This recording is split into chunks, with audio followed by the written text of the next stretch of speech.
Hello, I'm Barry Rhodes.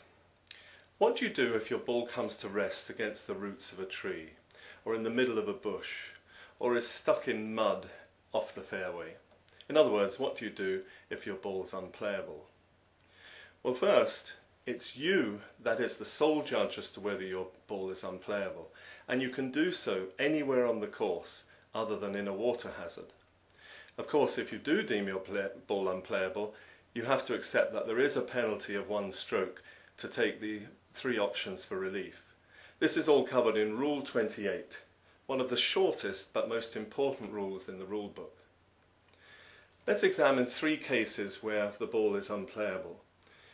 On my whiteboard, which isn't drawn to scale, I have a green, a bunker, a tree and a bush.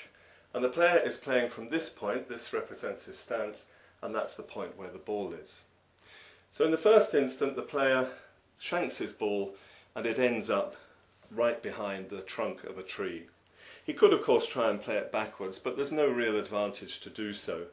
It's probably better in this case, rather than going back and playing from where he played his last shot from, to take a relief under Rule 28 and drop his ball within 2 club lengths, not nearer the hole than where his ball lies. So in other words, a radius of 2 club lengths from where the ball is at rest. That's option C under Rule 28.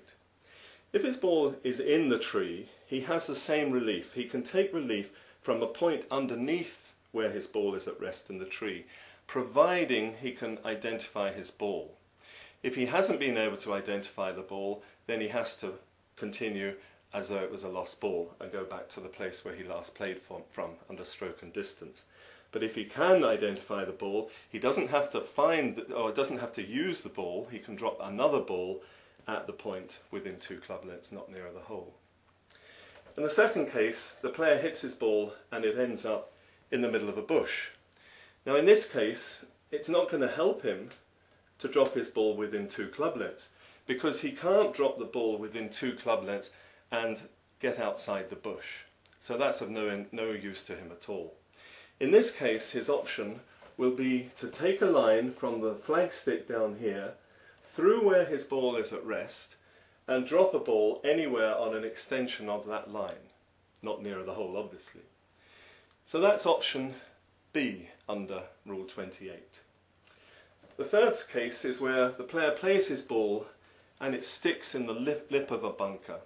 He gets up to the bunker and he decides, I can't play it from there, it's all unplayable. Now he still has the 3 options. He can go back to here and play again, or he can drop a ball within 2 club lengths, not near the hole, but it must be in the bunker.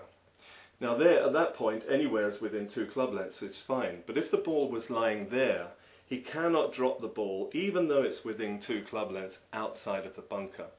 It's a common misunderstanding that players can drop their ball on a line outside the bunker for 1 penalty stroke. You can't do that. The third option then is to take a line from the flagstick through the ball and drop a ball, but the line stops at the bunker. He has to drop the ball in the bunker.